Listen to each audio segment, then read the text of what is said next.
주님이 오늘 우리에게 주신 말씀은 사도행전 13장 38절부터 41절 말씀입니다. 우리도 조상들에게 주신 약속을 너희에게 전파하노니 곧 하나님이 예수를 일으키사 우리 자녀들에게 이 약속을 이루게 하셨다 하니라. 시편 2째 편에 기록한 바와 같이 너는 내 아들이라 오늘 너를 낳았다 하셨고, 또 하나님께서 죽은 자 가운데서 그를 일으키사 다시 썩음을 당하지 않게 하실 것을 가르쳐 이르시되 내가 다윗의 거룩하고 미쁜 은사를 너희에게 주리라 하셨으며, 또 다른 시편에 일렀으되 주의 거룩한 자로 썩음을 당하지 않게 하시리라 하셨느니라. 다윗은 당시에 하나님의 뜻을 따라 섬기다가 잠들어 그 조상들과 함께 묻혀 썩음을 당하였으되 하나님께서 살리신 이는 썩음을 당하지 아니하였나니, 그러므로 형제들아 너희가 알 것은 이 사람을 힘입어 죄 사함을 너희에게 전하는 이것이며, 또 모세 율법으로 너희가 의롭다 하심을 얻지 못하던 모든 일에도 이 사람을 힘입어 믿는 자마다 의롭다 하심을 얻는 이것이라. 그런즉 너희는 선지자들을 통하여 말씀하신 것이 너희에게 미칠까 삼가라. 일렀으되 보라, 멸시하는 사람들아 너희는 놀라고 멸망하라. 내가 너희 때를 당하여 한 일을 행할 것이니 사람이 너희에게 일러줄지라도 도무지 믿지 못할 일이라 하였느니라. 우리의 신앙생활에서 가장 중요한 것이 무엇일까요? 우리가 예수를 믿는 가장 근본적인 이유는 우리에게 있는 죄의 문제를 스스로 해결할 수 없기 때문입니다. 우리의 죄의 문제를 우리가 해결할 수 없기에 하나님은 독생자 아들 예수 그리스도를 이 땅에 보내셨습니다. 오늘 우리가 들은 이 말씀은 이 죄의 문제를 우리에게 전해줍니다. 특별히 죄 사함에 대한 놀라운 하나님의 은혜와 사랑을 사도 바울이 설교합니다. 그러나 동시에 이 설교를 듣는 사람들에게 경고합니다. 41절은 자신을 통해 선포되는 예수 그리스도에 대한 복음의 말씀을 비웃는 자들을 향한 강력한 경고입니다.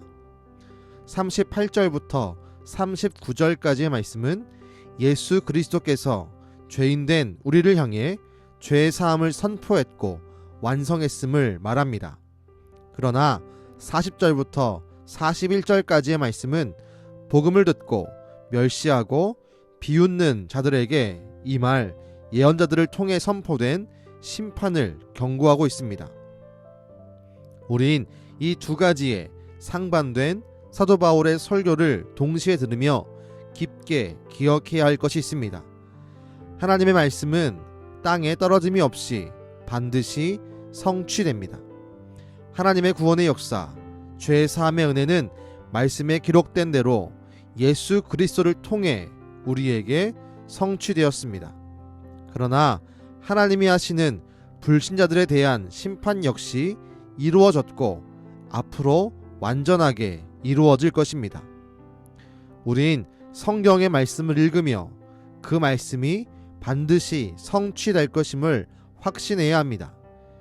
말씀을 읽으며 믿음으로 받아들인다면 성경에 기록된 놀라운 죄 사함의 은혜와 구원의 역사가 반드시 우리의 것이 됩니다. 그러나 우리가 성경의 말씀을 읽었을지라도 믿지 않는다면 죄 사함의 은혜는 우리의 것이 될 수 없습니다.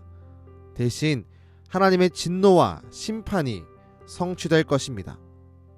그렇기에 우리가 예수 그리스도를 구원자로 고백하며 하나님을 우리의 삶의 주인으로 고백할 수 있는 것은 놀라운 은혜이며 축복입니다.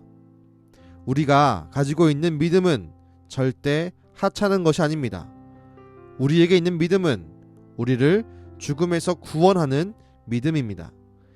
이 구원은 태초부터 정하시고 약속하신 놀라운 섭리 속에 있는 아버지 되신 하나님의 사랑입니다. 이 믿음을 간직할 수 있음에 감사합시다. 우리가 멸망당하지 않고 예수 그리스도를 통해 죄 사함 받은 것에 감격합시다.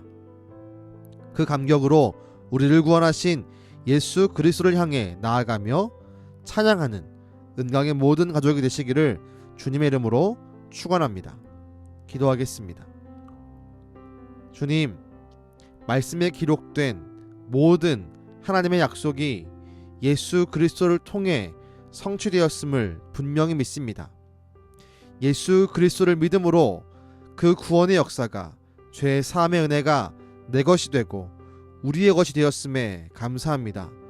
주님, 우리가 이제 심판의 자리가 아니라 구원의 자리에 있음을 확신할 수 있게 하시고 우리에게 있는 그 구원의 은혜가 얼마나 놀랍고 강력하며 감격스러운 것인지를 깨달아 알 수 있게 도와주옵소서. 날마다 우리에게 구원의 감격으로 역사하시는 예수님의 이름으로 기도드렸습니다. 아멘.